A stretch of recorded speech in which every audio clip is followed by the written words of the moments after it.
Hello students, आप सभी का हमारे यूट्यूब चैनल में हार्दिक स्वागत है। आज के इस वीडियो में बात करने वाले हैं कोटा यूनिवर्सिटी ने सेकंड सेमेस्टर के टाइम टेबल यहाँ पर जारी कर दिए हैं। जैसा कि आप सभी स्टूडेंट काफ़ी टाइम से कहते हुए आ रहे हैं कि कब टाइम टेबल आएगा, कब एग्ज़ाम होंगे।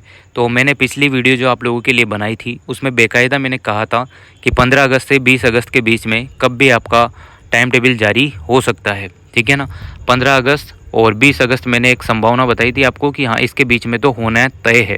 और एग्ज़ाम की जो डेट मैंने बताई थी वो 20 के बाद कब भी हो सकता है, ये भी बताया था आप लोगों को। अब चाहे आप यूजी के स्टूडेंट हो, पीजी के स्टूडेंट हो, बीएड वाले हो, बीएड एमएड हो या फिर एमएड हो, है ना, कोई सा भी आपका कोर्स हो, जिनको सेकंड सेमेस्टर एग्ज़ाम देना है उनके लिए ही है ये वीडियो। तो वीडियो आप लोग पूरा देखिएगा। और अगर आप लोग चैनल पर नए हैं तो चैनल को सब्सक्राइब, वीडियो को लाइक और बेल आइकन ज़रूर दबा लीजिएगा। देखो, सबसे पहले अपन बीएससी सेकंड सेमेस्टर वाले जो स्टूडेंट हैं उनकी बात करते हैं। अब जो आपका एग्ज़ाम होगा वहाँ पर जून 2024 देखने को मिलेगा, क्योंकि जैसा कि मैंने आपको बताया था कि पहला सेमेस्टर दिसंबर में होता है और दूसरा सेमेस्टर जून में होता है। तो यहाँ पर जो डेट, जो टाइमिंग है वो तो जून की ही आपको शो होगी। बाकी आपके एग्ज़ाम अब लगेंगे सितंबर अगस्त में, है ना। तो देखो, जो बीएससी वाले स्टूडेंट है वो पहले एक बार ध्यान से देखो। 22 अगस्त से स्टार्ट है आपका एग्ज़ाम, 22 को है, फिर 24 अगस्त को है, फिर 29 अगस्त को है, 31 अगस्त को है। और टाइमिंग आपका 3 से 6 बजे का है शाम का, ठीक है ना। और यहाँ पर आपका 3 सितंबर को है, 5 सितंबर को है, 7 सितंबर, 9 सितंबर, इस टाइप से आपके एग्ज़ाम लगने हैं। जो स्टूडेंट जिसका पेपर है टाइम के हिसाब से आप लोग, जहाँ आपका सेंटर आता है एडमिट कार्ड में, वहाँ आप लोगों को जाकर एग्ज़ाम देना होगा, ठीक है ना। जिनके फर्स्ट सेमेस्टर में अगर बैक वगैरह है तो उनको इसमें कुछ भी दिक्कत नहीं है, कुछ भी आपको इसमें जोड़ने की ज़रूरत नहीं है, ठीक है। इसके बाद बीएससी वाले स्टूडेंट, जो सेमेस्टर 4 वाले स्टूडेंट है, उनका भी यहाँ पर टाइम टेबल आया हुआ है, तो देख लीजिएगा। इसका पीडीएफ आप लोगों को टेलीग्राम चैनल पर मिल जाएगा, ठीक है। बीएससी सेमेस्टर 4 वाले जो स्टूडेंट हैं उनका भी टाइमिंग वही 3 से 6 का है। आप लोग भी यहाँ पर आराम से स्क्रीनशॉट लेकर देख सकते हो। उसके बाद बीएससी हॉनर्स की बात करें, फिजिक्स वालों की, तो सेकंड सेमेस्टर का यहाँ पर टाइम टेबल है, तो वो भी आप लोग आराम से स्क्रीनशॉट ले लो, ये लो, आराम से इसको देख लो। या फिर आप लोगों को पीडीएफ में टेलीग्राम चैनल पर अवेलेबल करा दूंगा, तो आप लोग वहाँ से भी देख सकते हैं। बीएससी ऑनर्स फिजिक्स सेमेस्टर 4 की बात करें तो ये भी टाइम टेबल आया हुआ है, ये भी आप लोग देख लीजिएगा। सेकेंड, 4, 6 इनका टाइम टेबल आया हुआ है। और देखो, बी फार्मा वाले जो सेकंड सेमेस्टर स्टूडेंट हैं उनका यहाँ पर टाइम टेबल है, वो भी यहाँ से देख सकते हैं। उसके बाद देखो, बात करते हैं बी फार्मा सेमेस्टर 4 के, वो भी यहाँ से स्क्रीनशॉट लेकर देख सकते हैं कब कब आपका पेपर है, कब कब नहीं है ना। और बाद में मैं आप लोगों को ये भी बताने वाला हूँ कि आपको तैयारी कैसे करनी है। ये 5-7 दिन बचे हुए हैं, है ना। तो बी फार्मा के जो 6 सेमेस्टर वाले हैं उनका भी यहाँ पर देखो टाइम टेबल आया हुआ है, तो वो भी यहाँ पे स्क्रीनशॉट ले लें और आराम से देख लें। या फिर पीडीएफ आपको टेलीग्राम पर मिल जाएगी, जैसा मैं बोल रहा हूँ।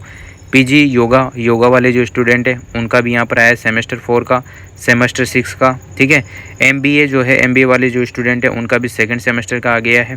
उसके बाद देखो, एमसीए वाले स्टूडेंट हैं उनका भी यहाँ पर आया हुआ है। स्क्रीनशॉट आप लोग ले सकते हैं या फिर पीडीएफ में टेलीग्राम पर दे दूंगा, आप लोग वहाँ से देख लेना। एमसीए वाले जो स्टूडेंट है सेमेस्टर 4 वाले, उनका भी आ गया है टाइम टेबल, सभी का लगभग आ गया है। अब देखो, मास्टर ऑफ बिजनेस एडमिशन जो कॉमर्स वाले स्टूडेंट है सेकेंड सेमेस्टर का आया है और 4th सेमेस्टर का भी यहाँ पर आया है। एमएससी वाइल्ड लाइफ जो साइंस है उसका भी यहाँ पर आ गया है, तो देख लेना एक बार सेकंड सेमेस्टर वाले। और जो 4th सेमेस्टर वाले हैं, एमपीएड जो स्टूडेंट है, एमपीएड वाले जो शारीरिक दक्षता वाले जो मास्टर्स कर रहे हैं, बीएड के अलावा जो एमपीएड होता है उसमें यहाँ पर ये भी आपका टाइम टेबल भी आ गया है, देख लेना। एलएलएम वाले जो स्टूडेंट है सेकंड सेमेस्टर के, वो भी यहाँ से देख लेना, ठीक है। उसके बाद एमएससी माइक्रोबायोलॉजी वाले स्टूडेंट हैं उनका भी यहाँ पर टाइम टेबल आ गया है, वो भी यहाँ से देख लीजिएगा। इसके बाद बात करते हैं एमबीए, वो भी सेमेस्टर 4 का यहाँ पर आया हुआ है, तो ये आप स्क्रीनशॉट ले लो आराम से। या फिर आप लोग पीडीएफ ले लेना, वहाँ टेलीग्राम पे आप लोग ज्वाइन हो जाओ। चेतन वर्मा सर नाम से चैनल है, तो मैं आपको लिंक दे दूंगा डिस्क्रिप्शन में, आप लोग वहाँ से ज्वाइन कर लेना। मास्टर ऑफ बिजनेस वाले जो स्टूडेंट है सेमेस्टर 4 वालों का भी यहाँ पर आया है। 2nd, 4th और 6th सेमेस्टर का टाइम टेबल जारी हुआ है। एमकॉम वाले स्टूडेंट है उनका भी आया हुआ है सेमेस्टर 4 वालों का। एमपीएड वाले जो 4th सेमेस्टर है उनका भी आया हुआ है, 3 पेपर आपके लगने हैं। टाइमिंग आप लोग देख लेना, 3 से 6 की है लगभग सभी में। एलएलएम वाले जो स्टूडेंट है उनका भी आया हुआ है सेमेस्टर 4 वालों का। एमएससी माइक्रोबायोलॉजी वाले जो स्टूडेंट है सेमेस्टर 4 उनका आया हुआ है। फिर एमएससी बायोटेक्नोलॉजी वालों का आया है। बायोटेक्नोलॉजी के बाद एमएससी जो बायोटेक्नोलॉजी सेमेस्टर 4 उसका भी आ गया, ठीक है। एमबीए वाले जो स्टूडेंट हैं उनका भी आया हुआ है सेकंड सेमेस्टर और 4th सेकंड सेमेस्टर वालों का। उसके बाद एमसीए वाले जो स्टूडेंट हैं उनका यहाँ पर टाइम टेबल जारी हुआ है। एमसी वाले जो इंटीग्रेटेड सेमेस्टर हैं उनका भी आया है, ठीक है। और PG diploma in reptile science ये जो सेमेस्टर सेकंड है इसका भी यहाँ पर आया हुआ है। तो अभी हाल फिलहाल में जो मैंने टाइम टेबल आपको बताए हैं उनका आ गया है। एमएससी वालों का आ गया है लगभग सभी का, ठीक है। बीएससी वालों का लगभग आ गया है। बाकी जो बच गए हैं जैसे कि बीए वाले बच गए हैं, बीएड वाले बच गए हैं, है ना, बीएड एमएड वालों का नहीं आया है, उनका भी जल्द 1-2 दिन में जारी हो ही जाएगा। जैसा कि मैंने आपको 15 से 20 का टाइमिंग दिया है, तो कल आप लोगों को या परसों आप लोगों को देखने को मिल जाएगा। कल शायद नहीं भी देखने को मिले, परसों आप लोगों को टाइम टेबल देखने को मिल जाएगा जो बचे कुचे हैं। तो एग्ज़ाम आपके 20 के बाद लगने फिक्स तय हैं। किसी भी कोर्स वाले स्टूडेंट हो आपके एग्ज़ाम 20 के बाद लगना तय है। अब देखो कैसे आप लोगों को प्रिपरेशन करनी है। जितना आप लोगों ने पढ़ लिया है, जैसा कि मैं आपको बार बार बता ही रहा था कि टाइम टू टाइम अपडेट आपको मिल ही रहा था। इस चैनल से जो भी स्टूडेंट जुड़े हुए हैं उनको फ़ायदा ही हुआ होगा, ठीक है।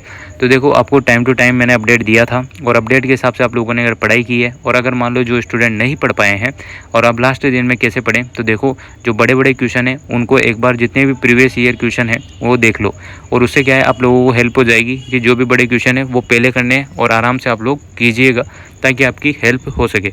अब देखो बहुत सारे स्टूडेंट कहते हैं कि सर कॉफ़ी भरने के नंबर मिलते हैं क्या? तो देखो हाँ मिलते हैं कॉफ़ी भरने के नंबर, पर आपसे जितना एग्ज़ाम में पूछा जाता है उसी के हिसाब से आप अगर कॉफ़ी भरते हैं तो आपको नंबर मिलते हैं, है ना। ऐसा नहीं कि आपसे पूछा गया है पर्यावरण रसायन और आप लिख रहे हो कोई और रसायन, तो ऐसा नहीं चलेगा, है ना।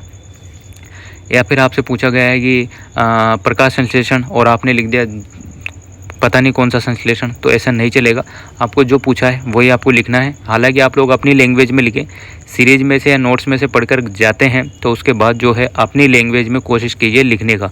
अच्छे से आप लोग डायग्राम बनाइएगा, अच्छे से आप लोग पॉइंट टू पॉइंट चीज़ें लिखिएगा, है ना। अंडरलाइन भी कीजिएगा जहाँ आपको टाइम मिले। 3 घंटे के अंदर आपको क्वेश्चन करने होते हैं। सबसे पहले जो निबंधात्मक क्वेश्चन होते हैं उनको कीजिएगा ताकि उनसे क्या है आपके पासिंग मार्क्स आ जाएँ। फिर उसके बाद जो लघुतरात्मक मार्क्स है वो आपकी परसेंटेज में हेल्प करेंगे, और जो अति लघुतरात्मक प्रश्न होते हैं वो 10 या 20 मिनट में लास्ट के बचते हैं, उसमें कीजिएगा। ज़्यादा टाइम उन पर वेस्ट नहीं करना होता है, 1-1 नंबर के आते हैं। बाकी जो 15-15 या 10-10 नंबर के क्वेश्चन है उनको पहले सोल्व किया करो, सेमेस्टर के हिसाब से मैं बता रहा हूँ। और सेकंड सेमेस्टर में इस प्रकार से आप लोग एग्जाम देना। फर्स्ट सेमेस्टर के आपने रिजल्ट देख ही लिए होंगे, बहुत सारों के बैक है, बहुत सारे फेल हो रहे हैं, तो ये सारी चीज़ें हो रही है। तो आप सेकंड सेमेस्टर का एग्ज़ाम अच्छे से देना, पढ़ के देना ताकि आपकी हेल्प हो, है ना। बाकी आप मन से लिख सकते हो, पर जो पढ़ा है उसी के अकॉर्डिंग आपको लिखना होता है, ठीक है। इन चीज़ों का ध्यान रखना। 3 घंटे का विशेष ध्यान रखना।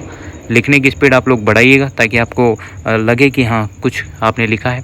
और इंग्लिश वाले जो इंग्लिश हिंदी में चलता है उसमें ज़्यादा से ज़्यादा कोशिश किया करो कि इंग्लिश में आप लोग लिखें। जैसे एमएससी वाले हो गए, बायोटेक्नोलॉजी वाले हो गए, लाइफ साइंस वाले हो गए, ये सारे वाइल्ड लाइफ वाले हो गए, जो भी आपके इंग्लिश वाला है तो इंग्लिश में ही आपको लिखना होता है। ज़्यादातर चीज़ें हिंदी में थोड़ी बहुत चीज़ें चल जाती है। तो इस प्रकार से आप लोग अपनी प्रिपरेशन कर सकते हैं। 4-5 दिन बचे हैं जिसमें आपको स्वतंत्रता दिवस जो है 15 अगस्त भी आपको देखना है, उसके बाद रक्षाबंधन का त्यौहार भी देखना है। अभी इनको 2 दिन में ही आप लोग फिनिश कीजिएगा और बाकी आपकी प्रिपरेशन मैटर करती है, ठीक है ना। त्यौहार भी मनाओ और स्वतंत्रता दिवस भी मनाओ, पर टाइम के हिसाब से ना। तो उम्मीद करता हूँ आप लोगों को वीडियो अच्छी लगी होगी। जिन स्टूडेंट का टाइम टेबल आ गया है, जब बाकी जो बीएड वाले, बीए वाले, बीए बीएड वाले जिनका सेकंड सेमेस्टर लगना है उनका नहीं आया है, तो कल या परसों में आ जाएगा। उनकी रिलेटेड जानकारी भी मैं आपको दे दूंगा, ठीक है। वीडियो अगर अच्छी लगी हो तो like, comment, share and subscribe. Thanks for watching. Best of luck. अच्छे से आप लोग कोशिश करो। कोशिश करने से क्या जा रहा है, 7 दिन बचे हैं, अच्छे से पढ़ लो और जितना आता है उतना आप लोग लिख के आइएगा। आराम से आप लोग पास आउट हो जाएंगे। Thank you so much.